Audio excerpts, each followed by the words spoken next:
अपने सर्वाइवल के लिए जब मैंने पैसे अर्न करने स्टार्ट करे तो मुझे रियलाइज़ हो गया था कि ये चीज़ें और आगे जा सकती हैं। और हमने स्पेसली कानपुर में मार्केटिंग करना स्टार्ट करा।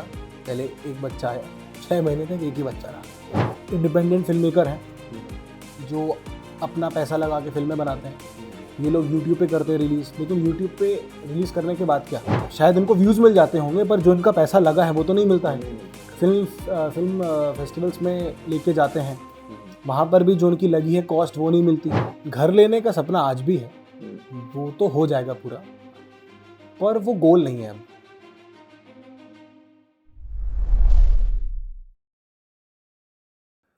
ओपन थिएटर पे हम आपको ऐसे आर्टिस्ट से मिलवाते हैं जो ग्राउंड लेवल पे कमाल का काम कर रहे हैं। आज मैं आपकी मुलाकात करवाने वाला हूं शिखर मिश्रा से। ये कानपुर से बिलोंग करते हैं और ये एक्टर हैं, बट एक्टिंग के अलावा बहुत सारा काम करते हैं।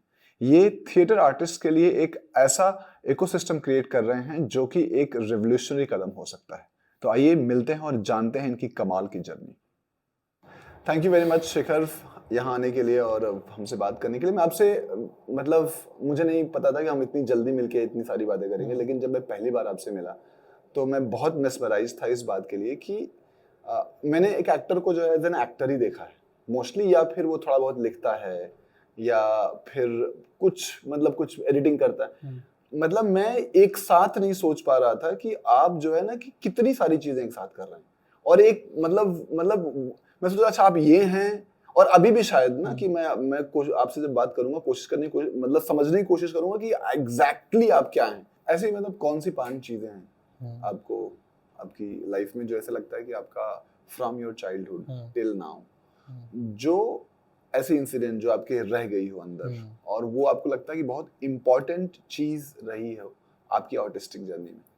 तो सबसे पहला था कि मैं बचपन से मैं स्टैमरिंग करता था, हकलाता था बहुत ज़्यादा। क्योंकि अब स्कूल में स्टैमरिंग करता था तो दोस्त वगैरह तो नहीं बनते हैं, और ख़ासकर कि क्लास में जब पोएम का रेसिटेशन और हिंदी लैंग्वेज में कोई भी अगर स्टोरी को रीड आउट करना है तो वो मेरे बस की बात नहीं थी। सो क्लास 3rd में मैंने एक अपने सीनियर को देखा था, वो भी सेम दिक्कत थी स्टैमरिंग की, बट उसने नाटक किया था और उसने अपनी स्टैमरिंग को यूज़ किया था उस कैरेक्टर में। वो आई थिंक वो होंगे क्लास 8th या 9th के आसपास होंगे, मैं था 3rd में। तो उस टाइम पे फर्स्ट मुझे एक रियलाइजेशन हुआ कि हाँ ये एक आर्ट फॉर्म है जिसमें मैं अपनी इस प्रॉब्लम को इस्तेमाल कर सकता हूँ, और वहाँ पर ये प्रॉब्लम नहीं लगेगा, ये कुछ क्रिएटिव चीज़ लग जाएगी। And I don't know, class 4th या 5th के आसपास मैंने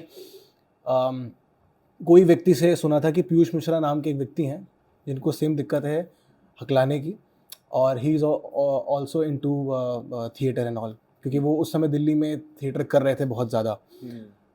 तो फिर मुझे लगा कि अगर ये एक व्यक्ति जो मेरे स्कूल में था वो कर सकता है, और एक व्यक्ति जो दिल्ली में थिएटर कर रहा है जो आज पीयूष मिश्रा के नाम से लोग जानते हैं, तो अगर वो कर सकते हैं तो फिर मैं क्यों नहीं कर सकता। तो मैंने शुरुआत करी थिएटर की अपना स्टैमरिंग ठीक करने के लिए।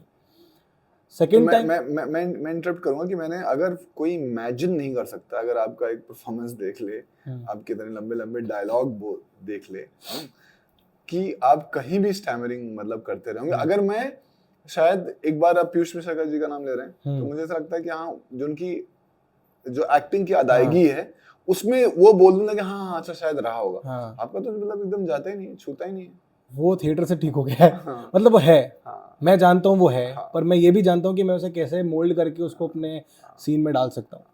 सेकेंड टाइम मैंने अपनी फैमिली में, क्योंकि म्यूज़िक देखा हुआ है, तो म्यूज़िक लीनियज से हम आते हैं, बिलोंग करते हैं, जिसमें कि मेरे पापा तबलची हैं, मेरी दोनों बुआ सिंगर और कथक डांसर थी, बाबा सितार और बैंजो प्ले करते थे।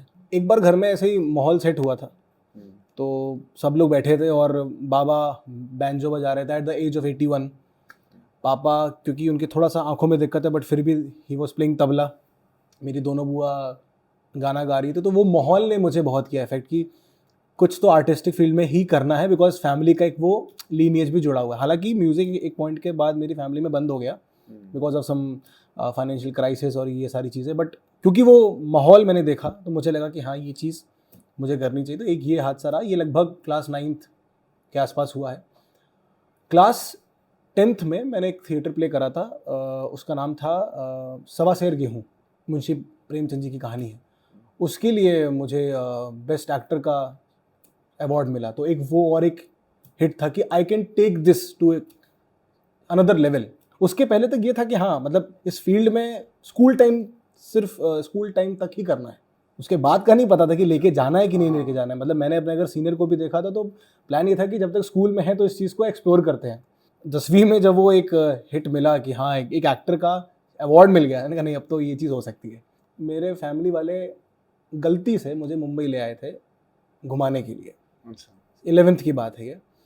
आफ्टर दैट वो एक्टर वाला मुंबई ने हाँ एक बहुत बड़ा रोल प्ले करा है, तो क्योंकि मेरे फैमिली वाले मुझे लाए, वो लोग निकल गए घूमने के लिए अपना जो सिद्धिविनायक जी का जो मंदिर है, बट मुझे उस समय मंदिरों में इतना इंटरेस्ट था नहीं। मैं निकल आया था बैंड्रा।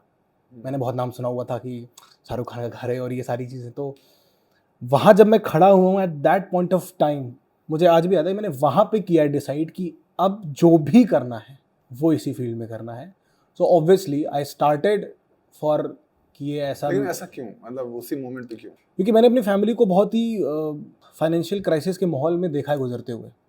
सो हर मिडिल क्लास बच्चे का एक सपना ज़रूर ये होता है कि एक घर तो देगा ना अपने घर वाले को। मुझे लगा कि ये एक ऐसी फील्ड है जहाँ मैं सारा काम करके अपनी फैमिली को एक ऐसा घर या इसके आसपास का घर या ऐसी लग्जरी दे सकता हूँ। अच्छा, तो लगा कि हाँ ये फिल्म है। हाँ तो फिर ठीक है। नॉट फिल्में, फिल्में नहीं थी, ये फील्ड था। मतलब हाँ अच्छा, हाँ मतलब कि अगर मैं पैसे की बात करूं हाँ तो अगर मैं फाइनेंशियल एस्पेक्ट की बात करूं, हम देखते हैं यार कि एक्टर्स स्टार्स जो होते हैं वो बहुत पैसे कमाते हैं, अदरवाइज तो हाँ, लेकिन मतलब उस पॉइंट ऑफ टाइम पे भी मुझे स्टार का इतना कोई ओरिएंटेशन था नहीं, बिकॉज मेरी फैमिली में इतनी फिल्में देखी ही नहीं जाती थी। अच्छा we were too much into live music and all. हाँ बट मुझे ये पता था कि ये जो आर्ट की फील्ड है, अगर ये इन लोगों को दे सकती है तो ये मुझको भी दे सकती है। फिल्मों का नहीं था इतना ओरिएंटेशन मुझे। ये कुछ ऐसे रहे हैं इंसिडेंट जब मैंने डिसाइड किया कि इस फील्ड में ही कुछ करना है। तो यहाँ पे आके तो वहाँ से मतलब वो पॉइंट ऑफ टाइम कि मैं बैंड स्टैंड पे खड़ा हूँ, मैंने सीरियसली अपने अंदर इंटरनल थॉट से बोला है कि गुरु यही फील्ड है जिसमें तुम कुछ कर सकते हो, अगर तुम्हें एक्चुअली में कुछ अपनी फैमिली को देना है। क्योंकि म्यूज़िक जैसा मैंने बोला हमारे फैमिली में था और वो फाइनेंशियल क्राइसिस के चक्कर में वो गया। सो एक वो अंदर एक छोटा सा पेन था मेरे उस टाइम पे कि मेरे पापा इतने बढ़िया तबलची हैं, मेरी दोनों बुआ मतलब भयानक गाती थी। मतलब कानपुर में उस समय हेलियंस बैंड करके एक हुआ करता था जो ऑल इंडिया फेमस था। मेरी बुआ उसकी लीड सिंगर थी। ये कब की बात है? ये 1960s 70s की बात चल रही है। उस टाइम पे कानपुर का ये बैंड था हेलियंस बैंड, जिसको कि देखने लोग मुंबई से आते थे। वो बैंड को मुंबई अलग अलग शहरों में लेके जाया जाता था। मेरी बुआ उसकी लीड सिंगर थी, बट ड्यू टू समथिंग वो सब क्रैश हो गया। तो जब आप ऐसी कहानियाँ सुनते हो अपनी फैमिली के बारे में, और म्यूज़िक मेरे फैमिली में 100-150 सालों से चला आ रहा है, तो फिर as a responsible person also I will say कि आपको ये एहसास होता है कि आप इस फील्ड को आगे लेके जा सकते हो या फिर इस कल्चर को। इसका उल्टा भी हो सकता था कि मतलब ये कि बिकॉज हमारी पूरी फैमिली आर्टिस्टिक रही है और इतना अच्छा आर्ट फॉर्म होने के बावजूद मेरी फैमिली में फाइनेंशियल हमारी बहुत प्रॉब्लम्स रही है, तो मैं इसको नहीं चुनूंगा। इसका उल्टा भी हो सकता था। मेरी फैमिली में लोग रेबेलियस रहे हैं। अच्छा, उनकी आदत रही है कि वो पंगे लेंगे, क्योंकि जब ये चीज़ें हुई, जब फाइनेंशियल हुआ क्राइसिस, तो मेरी लाइफ में इकलौते एक रोल मॉडल हैं और कोई है नहीं और कोई हो भी नहीं सकता। I can guarantee this. वो है मेरे ग्रैंडफादर, जो कि 2014 में जिनकी डेथ हो गई थी। But he is the only person and he will be the only person जो मेरे और मेरे भाई और मेरे बाकी के कजन्स के इंस्पिरेशन है। वो व्यक्ति ने 1970 से 80 के टाइम पे जब घर में पैसे नहीं थे, तो पापा, चाचा, 2 बुआ, मतलब 4 बच्चे और एक छोटे से रूम में रह रहे थे, तो पेड़े बेच के पूरी फैमिली को चलाया और सालों तक चलाया। तो पंगे लेने की आदत हमारे यहाँ रही है, हमारे रहा है कि मतलब लेट गो नहीं करना है। एनी हाउ उस चीज़ को वापस लेके आना है, वो जा ही नहीं सकती। सो वो होता है ना कि अगर आपके ग्रैंडफादर के अंदर जो भी चीज़ है, तो वो उनके बेटे के अंदर नहीं आएगा, वो उनके पोते के अंदर आएगा, या उनके जो बाद की है जनरेशन, तो वो आ गया हमारे अंदर। तो वो एक रेबेलियस नेचर था, वो है, और उसके चक्कर में वो रिफ्लेक्स में था, वो डीएनए रिफ्लेक्स जो भी बोल सकते हैं उसमें था। वो पंगे लेने की आदत थी बचपन से, वरना स्टैमरिंग के तौर पे अगर मेरे को स्टैमरिंग होती तो मैं एक वैसा बच्चा बन के भी जी सकता था कि जिसके मतलब उसने एक्सेप्ट कर लिया कि यही लाइफ है, अब मेरे को ऐसे ही जीना है हकलाते हुए, मेरा नहीं हो सकता कुछ, बट एक चांस तो लिया उसे ठीक करने का। जब आपने यहाँ बैंड स्टैंड में डिसाइड किया कि आपको जो है यही इसी फील्ड में कुछ करना है, उसके बाद एक मेजर माइलस्टोन क्या रहा आपका? Major milestone in terms of कि मतलब अब मैं एक्चुअल में एक कदम, अभी तक तो वो था कि हमारा फीलिंग वाइज हमारा एक स्टेपिंग स्टोन, एक सीडिंग वाला था।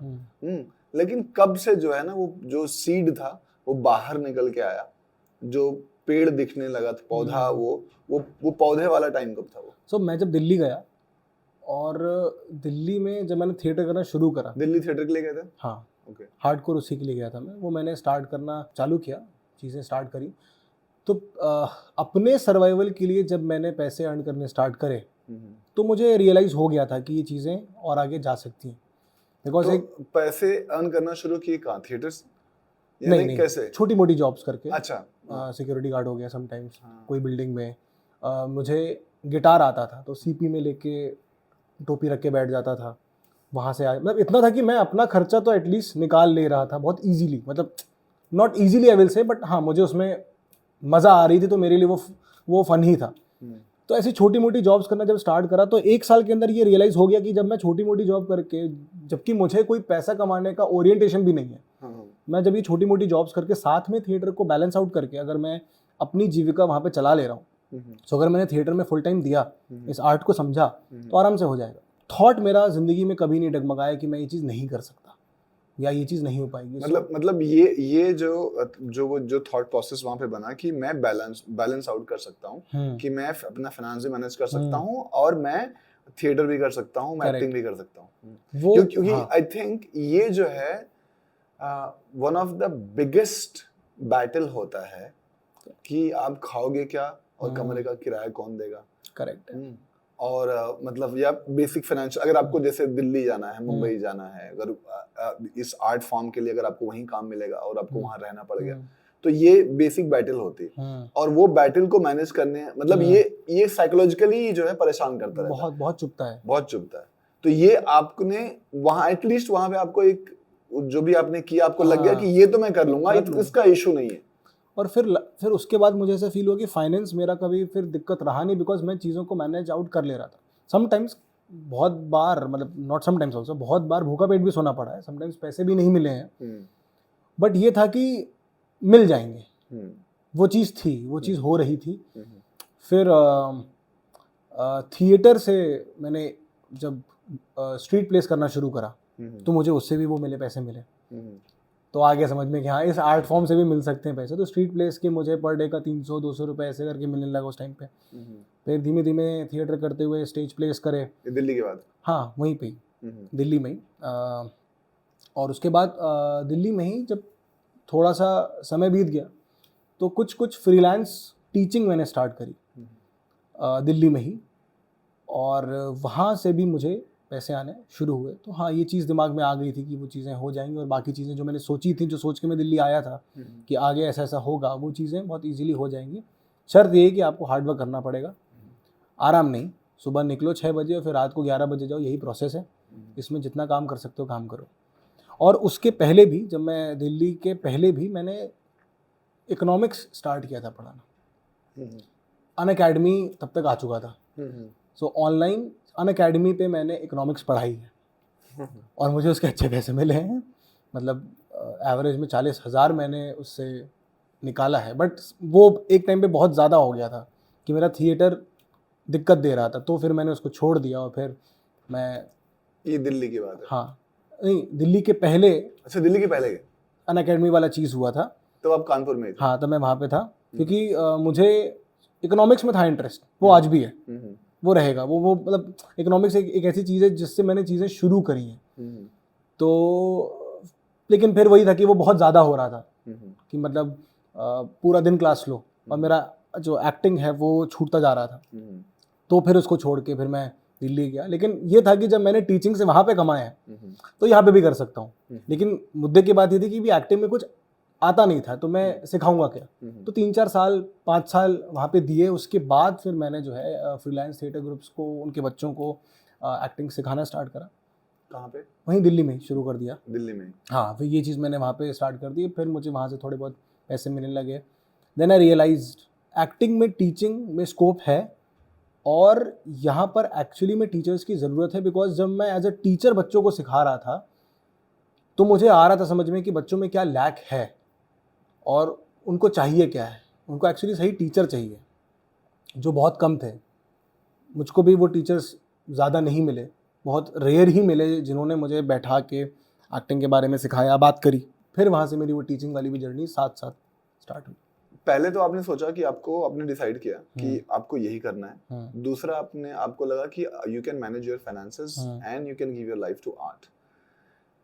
तब तक आपने सोचा था कि आपका ट्रेजेक्टरी क्या होगा, कि लाइक आप इन टर्म्स ऑफ ये काम करने के लिए आप सीखेंगे और फिर सिखाएंगे और फिर उससे अर्निंग करेंगे, या फिर ये एक नेचुरल प्रोग्रेशन रहा है आपने जो भी किया? नेचुरल ही रहा है। और या प्लान्ड नहीं था? प्लान तो बिल्कुल नहीं था। प्लान्ड आई थिंक ये कोविड के बाद हुआ है। अच्छा। हाँ, उसके बाद हुआ, उसके पहले तक ही बस चल रहा था और आप मैनेज कर रहे थे? हाँ, वो हो रहा था। मतलब आप कहीं न कहीं अपना फाइनेंशियली आप अपनी चीजों को मैनेज कर रहे थे, और अपने आप जो है आप सीख भी रहे थे, हाँ, आप सिखा भी रहे थे, सारी चीजें से हो रही थी। और बहुत सारे यूट्यूब के जो उस समय के चैनल्स थे, उसमें as a writer, as a AD, as a production head भी मैंने काम करा है। वीकेंड्स पे वहाँ भी जाता था, बिकॉज एक्टिंग का तो एक्सपोजर लेना ही था, सो वीकेंड्स पे वहाँ भी जाता था। तो एक साथ एकदम वही था कि सुबह 6 बजे निकलते थे और 12 बजे रूम पे होती थी एंट्री, फिर सोते थे। तो दिल्ली में कितने साल रहे आप? दिल्ली में मैं लगभग, अगर मैं लगातार बात करूं तो 8 से 9 साल लगातार। उतने साल मैंने। कितने प्लेस किए होंगे अभी तक? दिल्ली में? दिल्ली में भी मैंने 40 के ऊपर नाटक करे थे, जिनके लगभग, अगर मैं एवरेज में बात करूं, हर नाटक के 4 शो तो करे ही हैं। और अभी तक कितना किया होगा? अब हो गए 75 प्लस हो गए। लवली। तो दिल्ली से फिर आप वापस कानपुर आए? वापस कानपुर आता हूँ। क्यों? दिल्ली से मन भर गया था। आफ्टर कोविड आर्ट नहीं रह गई थी। अच्छा, कोविड के बाद दिल्ली है? हाँ, कोविड के बाद ही आया मैं वापस। 2021 में आया। ऐसा क्यों नहीं रह गया था? कोविड के पहले वर्कशॉप्स होती थी, उसके बाद वो बंद हो गई। लोग सिर्फ नाटक पे फोकस कर रहे हैं। अच्छा। कोई सिखाने पे ध्यान नहीं दे रहा है। ओके, ठीक है, business is important, but ultimately एक एक्टर को जब तक वर्कशॉप नहीं मिलेगा, वो क्या ही लगाएगा प्ले में या शूट में, जो भी वो कर रहा है। तो वर्कशॉप्स बंद हो गई थी, और जहाँ हो भी रही थी वहाँ पे सेम चीज़ लूप में रिपीट हो रही है, नयापन नहीं है। फिर वो सीखने का स्कोप वहाँ पे ज़ीरो होता जा रहा था।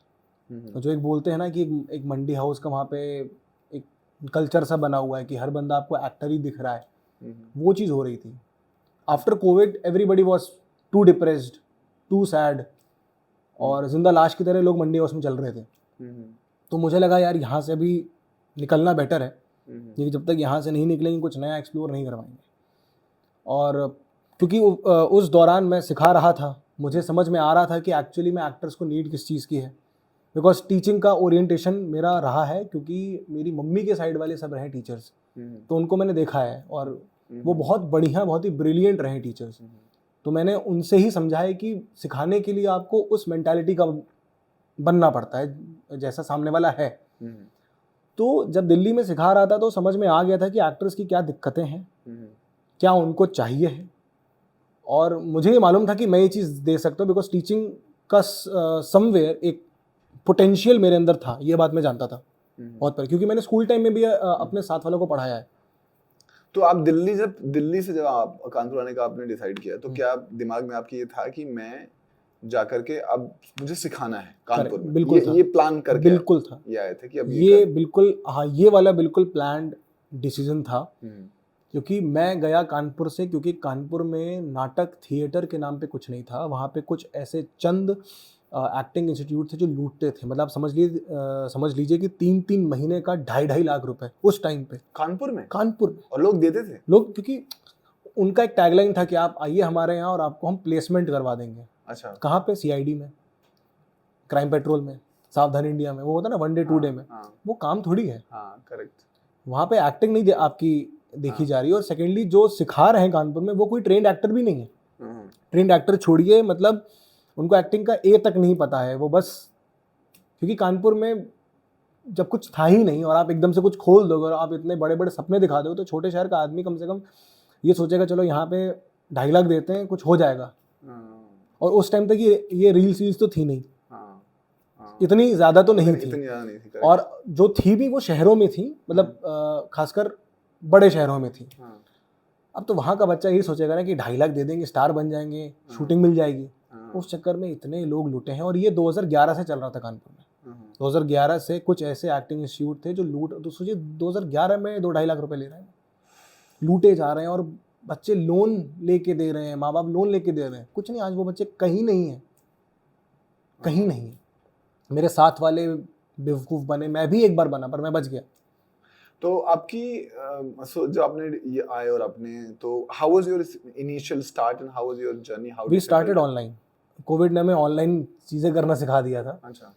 क्योंकि कोविड में हम जब ऑनलाइन नाटक करते थे, ऑनलाइन नाटक करते थे जूम पे।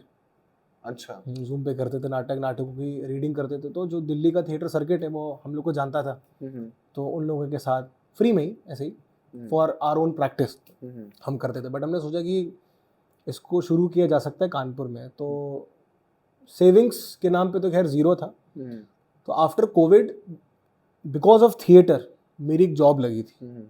स्टार्टअप था प्लैनेट स्पार्क। वहाँ पे बच्चों को पर्सनालिटी डेवलपमेंट सिखाना होता था by using theatre.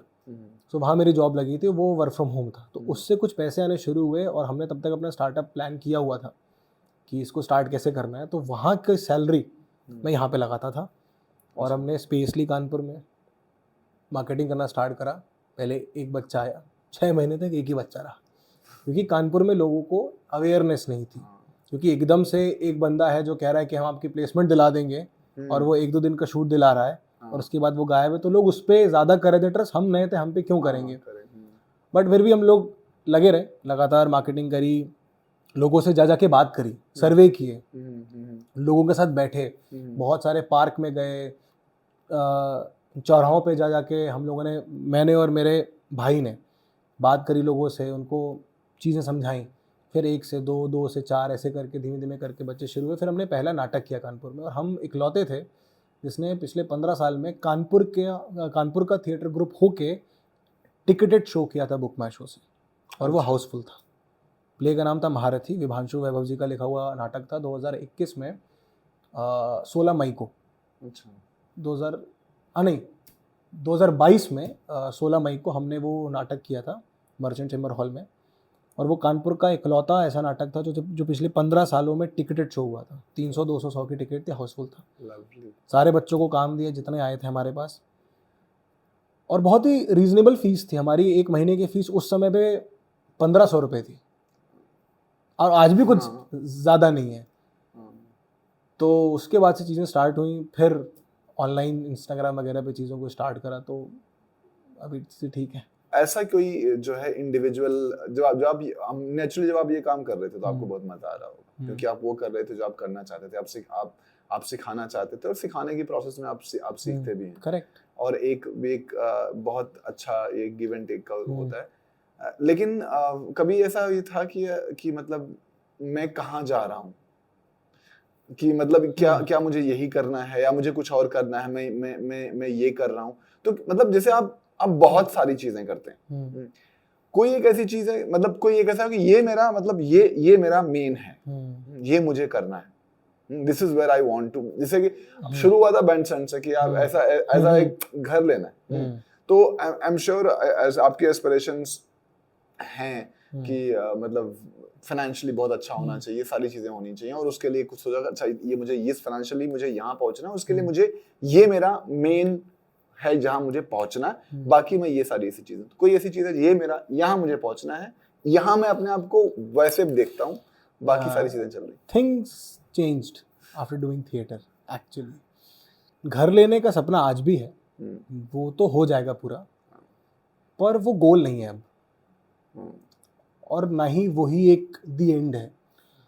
After exploring theatre और बहुत सारी ऐसी मिस्टिकल चीज़ें हुई इन बिटवीन कि आफ्टर दैट आई रियलाइज्ड कि peace is most important thing in life. So मतलब जब मैं थिएटर की जर्नी में निकला था, और आज भी उसी जर्नी में हूँ तो मैंने स्पिरिचुअलिटी को एक्सप्लोर किया। मटीरियलिस्टिक दुनिया के एस्पिरेशंस हैं, बिल्कुल हैं और होने भी चाहिए, पर वो जिस प्रकार के स्टार्टिंग में थे वो नहीं है। बहुत ज़्यादा नहीं है अब लगाव कि ये भी मिल जाए, वो भी मिल जाए, ऐसा भी मिल जाए, वैसा मिल जाए। व्हाट आई एम डूइंग मुझे अच्छा लग रहा है, मज़ा आ रहा है, सिखाने में भी आ रहा है। जिस पॉइंट ऑफ टाइम पे मैं सिखाता हूँ तो उस समय मैं सिर्फ सिखाने के बारे में सोच रहा होता हूँ। उस समय मैं ये नहीं सोच रहा होता कि मैं कौन सी फिल्म या कौन सा नाटक में एक्टिंग कर लूँ। जब मैं नाटक का डायरेक्शन कर रहा हूँ तो उस समय मैं सिखाने के बारे में नहीं सोचता।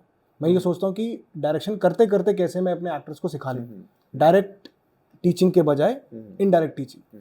जब मैं एक्टिंग कर रहा होता हूँ तो मैं ये सोचता हूँ कि कैसे मैं अपनी एक्टिंग को इम्प्रूव करूँ, बिकॉज अल्टीमेटली स्टार्ट तो एक्टिंग के चक्कर में ही किया था, और इसके साथ साथ कैसे अपने साथ वालों को सिखा लूँ।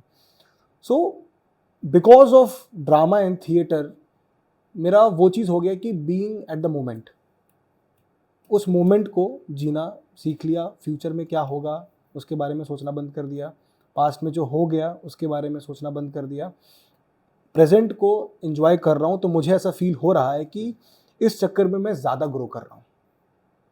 पहले मेरा होता था कि 5 साल बाद क्या होगा, इसके लिए आज से काम करो। अब है कि आज काम करो, 5 साल बाद जो भी होना है वो अपने आप हो जाएगा। अभी आपका ऐसा टारगेट नहीं है कि मुझे यहाँ पहुंचना है। आप चल रहे हैं, आप कर रहे हैं, आप जी रहे हैं। अब आप वो जहां आपको पहुंचा दे, गोइंग विद द फ्लो चल रहा है। हाँ, तो और वो ऐसा कुछ वो सेटल वो नहीं, जो अगर अभी आप एक्टिंग कर रहे हैं तो आप फिर एक्टिंग कर रहे हैं। अब एक्टिंग जहां पहुंचा देगी एक्टिंग की मर्जी।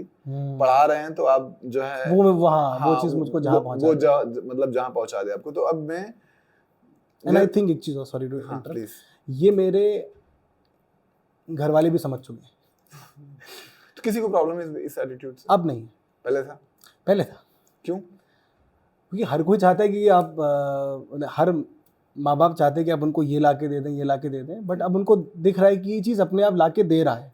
मतलब इसको फोर्स नहीं करना पड़ रहा है, अपने आप चीज़ें घर पे सेटल हो रही हैं। पहले ये एक भय रहा होगा कि शायद जैसे मतलब कुछ क्लैरिटी में तो दिख तो नहीं रही है कि यहाँ जा रहा है, तो सिक्योरिटी नहीं दिख रही है। सिक्योरिटी नहीं, तो फाइनेंशियल सिक्योरिटी कहाँ से आएगी? एग्जैक्टली। तो लेकिन अभी भी उनको नहीं दिख रहा होगा कि क्लियरली कि ये इस दिशा में जाकर के ये सपना मतलब ये इतना बड़ा बनाने जा रहा है। लेकिन चीजें हो रही हैं। तो वो ये कॉमन इंसान के लिए बड़ा कंफ्यूजिंग चीज है। They have accepted it. हाँ, कि अगर मैं मतलब लेकिन ये वैसे देखा तो मुश्किल। अगर मैं आपको बताऊं कि मुझे अगर मुझे मतलब ये करना है कि मुझे ये घर खरीदना है, ये इसका इतना बजट है और मैं इस मतलब कंपनी में काम कर रहा हूँ, मेरी इतनी सैलरी है, तो इससे इतना हो जाएगा। तो सामने वाले को अब हो सकता है उसमें 5 साल लग जाए, लेकिन उसको दिख रहा है कि वो ये करेगा, इससे ये हो जाएगा। इस केस में होता है कि हम ये कुछ कर तो रहा है पर पता नहीं है कि कहाँ क्या करेगा और कैसे आएगा। बट अभी वो देख रहे हैं चीजें हो रही हैं। हाँ, अब इतने स्टूडेंट्स को आपने ट्रेन किया है, आई थिंक मोर देन 1000। मतलब आपने पर्सनली को ट्रेन किया है और ये सबके सब मोस्टली छोटे शहरों से आते हैं। करेक्ट। उनको इतनी अवेयरनेस नहीं है, उनके ऊपर बहुत सारे ऑलरेडी सोसाइटी वाले प्रेशर होंगे। जैसे कि आप जो आपकी तो पूरी फैमिली आर्टिस्टिक रही है, पर मेजॉरिटी जो उनकी होगी उनकी आर्टिस्टिक नहीं होगी। आपकी फैमिली शायद समझ भी सकती है, उनकी फैमिली को ये बात समझना भी मुश्किल है।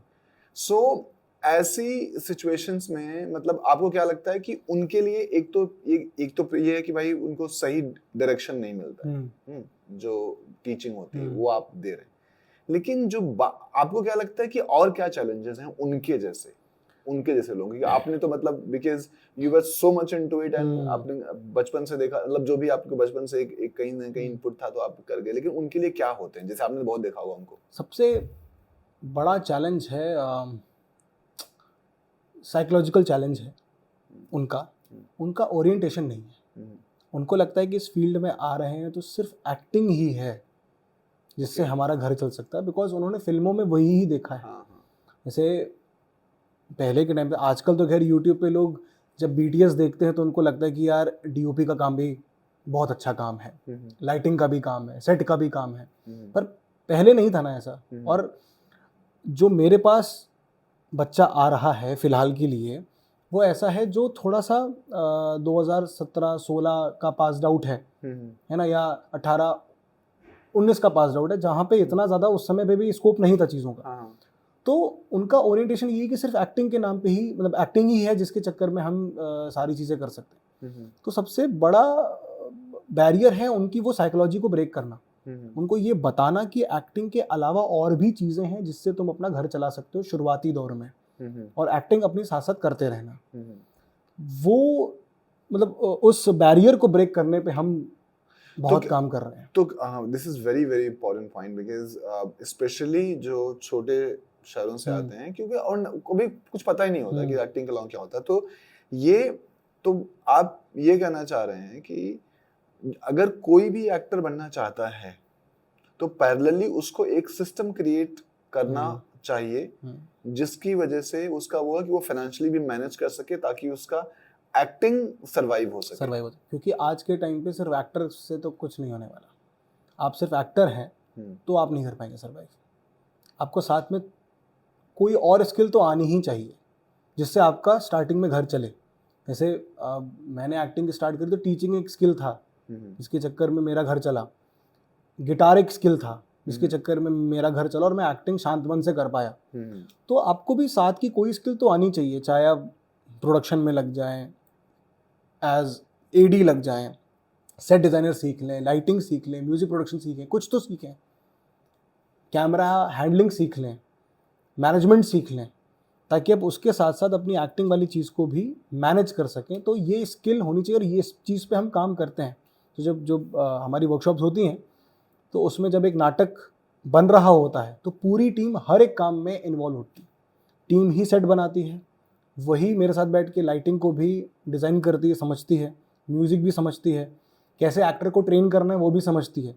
सो वो उनका एक ओवरऑल ग्रोथ हो रही है, जिसकी वजह से जब वो बॉम्बे जैसे शहर में आते हैं, मुंबई में आते हैं तो यहाँ पर आकर स्टार्टिंग में वो ये सोच के खाली नहीं बैठेंगे कि हमें सिर्फ एक्टिंग आती है।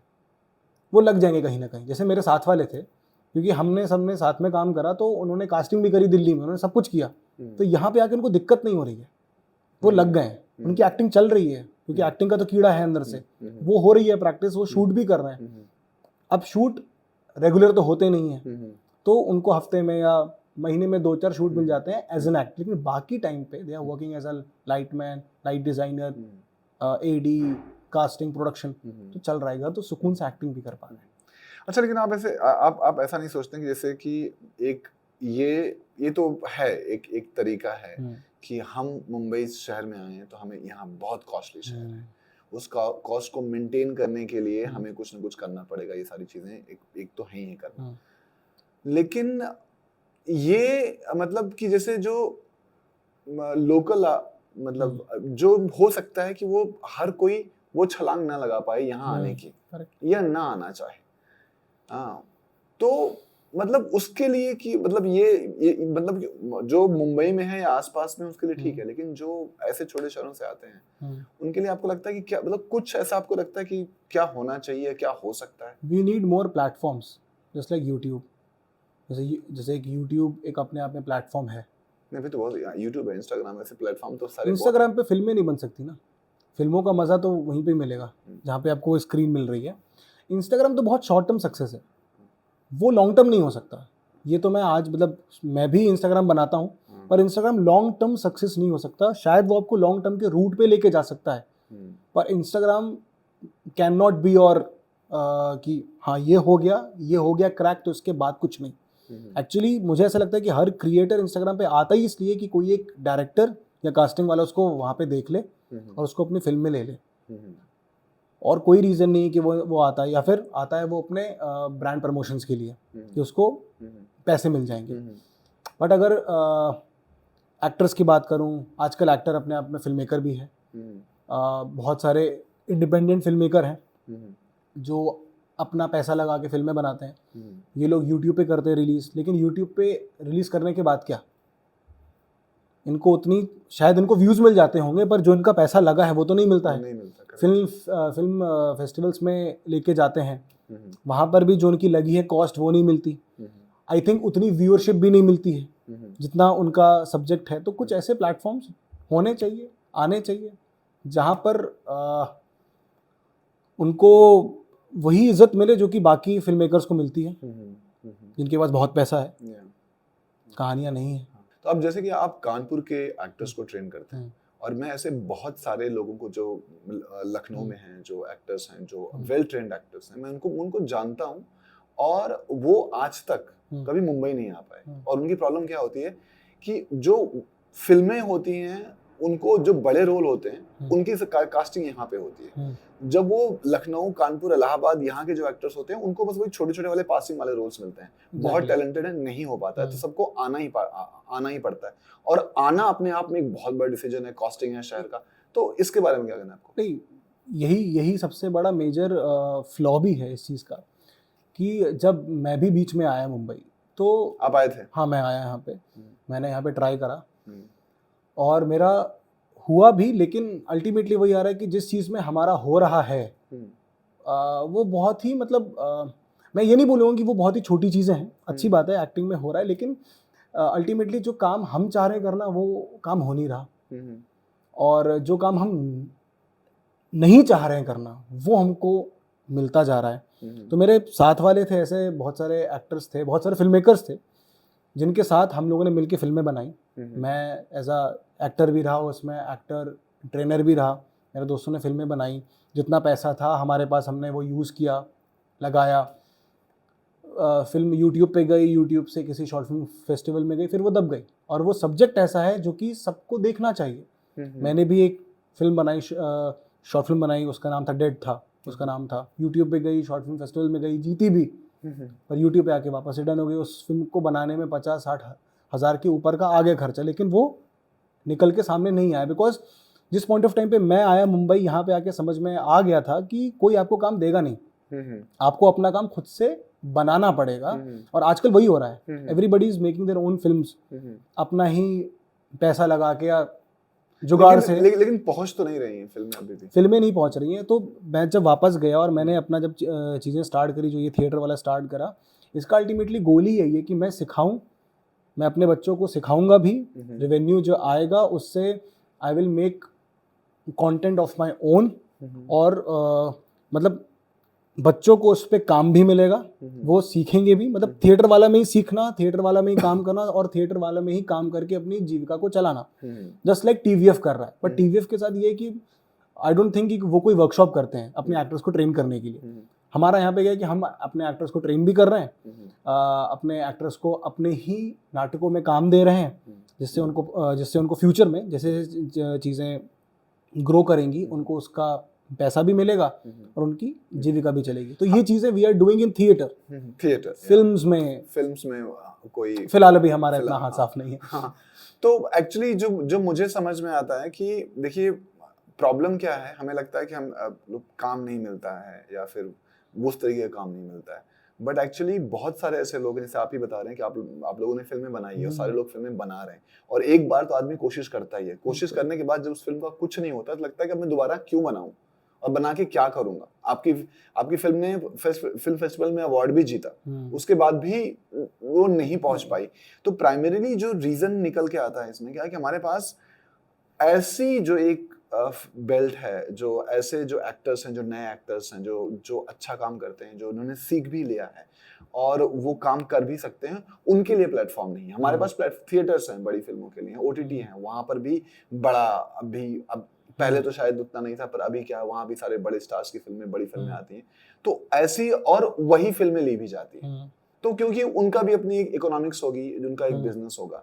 सो the ideally the thing is that कि we do not have a platform जहां पर कि ऐसी फिल्में जहां पर पे हम लाएं और वहां ऐसी फिल्में के दिखाएं, वहां से उनका रेवेन्यू जनरेट हो, जो प्राइमरीली ऐसे हो, जो पता हो कि हाँ, हमें जो इंडिपेंडेंट फिल्में हैं, जो नए एक्टर्स हैं, जो नए आर्टिस्ट हैं, जिन्होंने अच्छा काम किया है, वो वहां पे अपनी फिल्में दिखा सकें और रेवेन्यू जनरेट कर सकें। So this is exactly what we are trying to do with the open theatre. अगर हम जैसे देखें कि हमारी जो, अगर मैं 2 फिल्मों की बात करूं जो रिलीज हुई है, अंडमान जो फिल्म रिलीज हुई है वो पूरा आपके ही लखनऊ के आसपास के सारे एक्टर्स हैं, तो सारे जो लोकल आर्टिस्ट वहां के हैं। दूसरी फिल्म जो हमने रिलीज की वो काजी, और वो पूरे जितने भी आर्टिस्ट हैं वो सारे नॉर्थ ईस्ट के, सारे लोकल आर्टिस्ट, और ये दोनों फिल्में, और सारे के सारे लोग वहीं के हैं, अभी भी वहीं रहते हैं, मुंबई में कोई नहीं रहता है, और वहीं पे फिल्में शूट हुई, वहीं पे बनी, लेकिन एक जगह एक प्लेटफॉर्म पे आई। क्योंकि यही चीज़ है कि लोकल आर्टिस्ट को नहीं मिल रहा सपोर्ट। हाँ लोकल आर्टिस्ट, फोक आर्टिस्ट होते हैं ऐसे, हाँ, बहुत इनको नहीं मिल रहा है। मतलब ये बहुत अच्छे आर्टिस्ट हैं, बहुत अच्छे एक्टर्स हैं, और अगर ये शायद यहाँ आ जाए और उनको सही ढंग से काम मिलने लगे तो शायद ये बाकी लोग का काम खा जाए। और वही है कि वो सामने नहीं आ पा रहे हैं। तो खैर इस प्लेटफॉर्म के जरिए एटलीस्ट वो सामने आएंगे और अच्छी फिल्में लोगों को देखने को मिलेंगी, बहुत डिफरेंट टॉपिक्स पे देखने को मिलेंगी। और एक्टर हो गया, राइटर हो गया, डायरेक्टर हो गया, फिल्म मेकर हो गया, इन सबको एक सपोर्ट भी मिलेगा। I think this is so wonderful कि जैसे आप कानपुर में हैं, आप सिखा रहे हैं, वहाँ से आप लोग जो एक्टिंग सीख रहे हैं उनमें से कोई निकल कर एक फिल्म बनाएगा, वहीं लोकल बनाएगा, कोई ऐसे दूसरे शहर में करेगा, कहीं जाने की जरूरत नहीं है। और फिर और हम सबके अलग अलग जगह से लोकल आर्टिस्ट हैं कि अलग अलग फॉर्म, अलग, क्योंकि हर जगह, हर इंसान का हर जगह का एक अलग थॉट प्रोसेस होता है कि चाहे जो कल्चर होता है अलग होता है। जब मैंने काजी फिल्म देखी, मुझे साइकोलॉजिकल थ्रिलर नहीं पसंद है इंडिविजुअली, बट जो उनका टेक था वो बहुत डिफरेंट था और मुझे लगा कि यार फ्रेश ब्लड का आना कितना जरूरी है। करेक्ट। तो शॉर्ट फिल्म्स भी यू टेक? हाँ, शॉर्ट फिल्म्स का अभी हमारे लिए तो जो प्लेटफॉर्म पे कांस्टेंट है, बट वो हम क्या कर रहे हैं कि हम एक पैकेजिंग कर रहे हैं कि हम जैसे कि चार शॉर्ट फिल्म्स को लेंगे और 4 शॉर्ट फिल्म को एक पैकेजिंग बनाएंगे, एक जैसे एंथोलॉजी जैसा, और फिर उस तरीके से हम पहुंचाएंगे। तो एक वो ऐसा हम करने की कोशिश कर रहे हैं। मैं थिएटर की फील्ड में करता हूँ, आप फिल्म की फील्ड में करिए। और यहाँ के एक्टर्स को मिक्स एंड मैच करते रहते हैं। सो देखिए, थिएटर का मतलब ये है ना कि जब एक थिएटर इतना अच्छा ट्रेनिंग ग्राउंड है, करेक्ट, अब वो ट्रेनिंग ग्राउंड, वहां पे ट्रेनिंग लेने के बाद कुछ तो होना चाहिए ना, वो चीजें पहुंचना चाहिए। और जब तक ये अलग अलग जगहों से सारी चीजें निकल के आएंगी तो ये मतलब एक बहुत अच्छा इकोसिस्टम क्रिएट करेगा। तो कोई एक ऐसा मतलब इंसिडेंट मैं जानना चाहता हूँ, क्योंकि जो मेरे लिए पर्सनल सेटिस्फैक्शन रहा है, स्पेशली जो सबसे ज्यादा सेटिस्फैक्शन रहा है, कि जब मैंने ओपन थिएटर बनाने के बारे में सोचा भी नहीं था। हम जो ऐसी फिल्में जैसे आपने बनाई थी, हमने कहा हम भी फिल्म बनाएंगे। वो तो बाद में पता लगा कितना मुश्किल काम होता है कि हाँ, इंडिपेंडेंट फिल्मों को कहीं नहीं पहुंचती, आप चाहे कितनी भी अच्छी बना लें। तो मैं जब एक गांव में शूट कर रहा था, तो मुझे वहाँ पे हमें एक पुलिस वाले का रोल किसी को चाहिए था। तो हमने कहा कि अभी कैसे कास्टिंग करेंगे, तो मैंने कहा बोल दिया था कि जो पुलिस वाला जैसा दिखता हो कोई, उसको बुला दो, हम थोड़ा ट्रेन कर लेंगे। और वो आया और वो पुलिस की वर्दी में आया। तो मैंने कहा शायद किसी ने बता दिया होगा और ये बहुत इंटरेस्टेड है, तो इसीलिए पुलिस की वर्दी में आया। मैंने कहा तुम तो पुलिस की वर्दी में आया? तो उसने कहा कि मैं पुलिस वाला हूँ। तो मैंने कहा अच्छा, तुम पुलिस वाले हो, तुम्हें तो फिल्म मतलब तुम्हें काम करने का? हाँ मुझे काम करना। मैंने कहा अच्छा ये डायलॉग, उसने डायलॉग बोला। मैंने कहा तुम तो एकदम एक्टर की तरह डायलॉग बोल रहे हो। कह रहा कि मैं ट्रेंड एक्टर हूँ। And I was shocked. मैंने कहा तुम इस गांव में कहाँ, मतलब कहाँ, यहाँ तुमने कहाँ ट्रेन कर लिया? उसने कहा कि मैं लखनऊ जा चुका था 4-5 बार, मैं ट्रेनिंग लेकर के इस तरीके से आया और मैं खुद ट्रेन कर रहा था। अभी मैं जगराते में, रामलीला में, भरत मिलाप में, इन सब में महिषासुर, रावण और ऐसे बहुत सारे रोल करता हूँ और कुछ ना कुछ करता रहता हूँ। और बोलते हैं कि मेरे पूरे खानदान में, मेरे गांव में सारे लोग मेरा लगातार मेरा मजाक उड़ाते थे, हमेशा कहते थे कि जो तुम कर रहे हो उससे क्या होगा, तुम्हें कौन देख लेगा। और जब मतलब बहुत बार ऐसा हुआ जब मेरे पास मेल आई, कहीं बाहर से मेल आई, यूएस, दुबई से, अंडमान फिल्म देखने के बाद लोगों ने जब कभी मेल किया, अप्रिशिएट किया, मुझे हमेशा हर बार सिर्फ उसी की याद आती है कि उसके लिए बोला था कि यार तुमको इस गांव के बाहर कौन देखेगा। बहुत ही सुंदर। तो ये जो है ना, तो मतलब आई एम श्योर आपके पास तो बहुत सारे लोग ऐसे होंगे, बहुत आते हैं कि बहुत की जो एक तो उनका अंडरस्टैंडिंग सही नहीं होता होगा, फिर आपको जो इतनी स्ट्रगल होती होगी। बिल्कुल। बहुत सारे ऐसे भी आते हैं जिन्होंने एक टाइम पे एक्टिंग छोड़ दी थी, बट शायद उनको थिएटर वाला देख के, वीडियोस देख के होप मिली है वापस से करने की, वो भी आते हैं। तो ऐसे लोगों के लिए फिर कुछ करने का मन भी करता है ना, कि जो वापस से आ रहे हैं और उनके अंदर वापस से वही जोश जागा कि हाँ शायद कुछ एक्टिंग की फील्ड में हो सकता है। तो हैं ऐसे बहुत सारे एग्जांपल्स हैं। मतलब अपने आप में मैं ही इस चीज़ का एग्जांपल हूँ कि मतलब मुंबई से मैं वापस चला गया और मतलब दिल्ली किया, मुंबई आया, सब कुछ किया, बट उसके बाद मैंने भी एक पॉइंट पे सोचा कि अब क्या। तो अगर मेरे दिमाग में वो टीचिंग वाला कीड़ा नहीं काटता तो शायद मैं भी रोक देता, या मैं भी मुंबई आ गया होता और 8 साल 10 साल दे रहा होता। ठीक है, उसमें कोई देने में दिक्कत नहीं है, बट फिर मेरा ऐसा माइंडसेट है कि फिर ये फील होता है कि आपने 10-15 साल दिया, आपने अच्छे से अपने आप को ट्रेन किया, और फिर आपका डिजर्विंग रोल कोई और लेके चला गया क्योंकि उसने ज़्यादा पैसे खिला दिए थे और आपके पास तो पैसा था नहीं। फिर वो चीज़ चुभती है, फिर लगता है कि फिर अपना ही काम करो, पहाड़ में गया सब कुछ। फिर लेकिन जब आप अपना काम करते हो, फिर आपको एक रियलाइजेशन मिलता है कि अब क्या करें, काम तो बना लिया। फॉर एग्जांपल, अगर मैंने खुद का नाटक बना लिया, अब क्या करें? हॉल्स के लिए चाहिए पैसा, लाइटिंग के लिए चाहिए पैसा, बहुत सारी चीज़ें हैं। तो फिर आया दिमाग में भाई कि स्टार्ट करो टीचिंग, यहाँ से फंड्स आएंगे, फिर लोगों की हेल्प कर पाएंगे। तो वही है, सेम फंडा ही है फिल्मों का भी। करेक्ट। तो जैसे ना कि मैं ये बड़ी इत्तेफाक की बात है कि जब मैंने अंडमान फिल्म बनाई तो उसका कहानी ये है कि एक शहर और गांव जो है आसपास में है, सिर्फ 5 किलोमीटर की दूरी है, लेकिन बीच में एक नदी है और उस नदी पे पुल नहीं बना है। तो अगर गांव वालों को शहर आना है तो उनको 65 किलोमीटर घूम के आना पड़ेगा। तो जो जर्नी शायद 10-15 मिनट की थी, वो जो है 2 घंटे की हो जा रही है। तो एग्जैक्टली मतलब ये मैंने नहीं सोचा था, ये एक बहुत मिस्टिकल चीज है कि अब जो हम ओपन थिएटर के थ्रू, मुझे लग रहा है कि हमें स्ट्रगल, वो जब कोई चीज ऐसे रोजमर्रा की हो जाती है, अगर आप साइकी सोचिए कि जिस गांव में लोगों ने मान लिया कि पुल तो कभी है ही नहीं, था ही नहीं, तो वो उनको लगेगा कि हाँ 2 घंटे ही हमें लगेंगे आने के लिए, 2 घंटे का ठीक है। वो यूज्ड टू है, जिसको आना है वो बोलेंगे कि मैं गया 2 घंटे 2.5 घंटे करके। पर मुझे लगता है ये कोई विक्ट्री नहीं है कि आप 2 घंटे 2.5 घंटे आप 15 साल ने, किसी ने बहुत मेहनत करके, बहुत 15 साल या 20 साल में आपने कुछ वहां तक पहुंच भी गए। आप एक इंसान पहुंचा है, कम से कम 1000 जिसको पहुंचना चाहिए था वो अभी भी नहीं पहुंचा है। आप एक इंसान की ग्लोरी दिखा करके कह रहे देखो इतनी स्ट्रगल है, ये स्ट्रगल गलत है। अब वहां पे ना ये सोचना ये चाहिए कि यार ये मत सोचो कि इससे इंस्पायर आप मत हो कि नहीं हम यहाँ पे ना कि हम ये देखो वो गया ना, तुम भी चलो, थोड़ा दौड़ के जाओ, पुल बना लो। हाँ, बट ये स्ट्रगल नहीं, स्ट्रगल ये आइडियल क्या चीज है, एक पुल बना दो। करेक्ट, सब आओ जो है पुल बनना चाहिए, ये करेक्ट रास्ता है। एक पुल बना लो जिससे कि आप यहाँ से वहां चले जाओ। ये 15 मिनट का मैटर है। फिल्में बनाना मतलब, या एक्टिंग भी वैसा ही प्रोफेशन है। सारी चीजें हमें इतनी वैसे ही सीखनी पड़ती, करना पड़ता है, बहुत ज्यादा मेहनत का काम है। जिसको लगता है कि फिल्में ऐसे ही बन जाती हैं, जाकर के एक बार वो फिल्मों के सेट पे एक दिन उतर जाए तो इतनी मेहनत, सरदर्द है। हाँ, तो इतना करने के बाद जितनी सारी चीजें होती, ये भी वैसा ही एक प्रोफेशन है।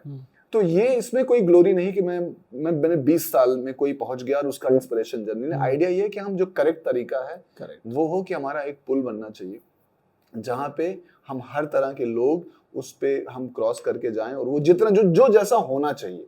हाँ, जो जैसा अगर ये 20 मिनट की जर्नी है तो 20 मिनट में होना चाहिए जो है ना, ऐसे। हाँ, तो वर्सोवा से आना है मठ जेटी में फेरी चल रही है अभी, वो ना हो तो घूम के आएगा पूरा इंसान, तो घूम के आएगा, 1.5-2 घंटा लगेगा। अब वही है कि अगर नदी है, जिसके पास बोट है वो निकल जाएगा, जिसके नहीं है बाहर तुम देखते रहो, और फिर उसको बोलो कि यार हम तो क्या बताएं, हम तो इतनी स्ट्रगल करके आए थे। हाँ, इतना स्ट्रगल करके आए। तो आइडिया ये है कि this is what we are doing with open theatre, कि we are trying to create a bridge with audience matters, with audience. और मेरा ये थॉट प्रोसेस भी हमारा यही था कि जब हम फिल्में जाते थे, इंडिपेंडेंट फिल्में, तो यार इसमें हीरो कौन है, कौन देखेगा, तुम मतलब लोग कौन देखेगा तुम्हारी फिल्म, और क्यों तुमने बना ली।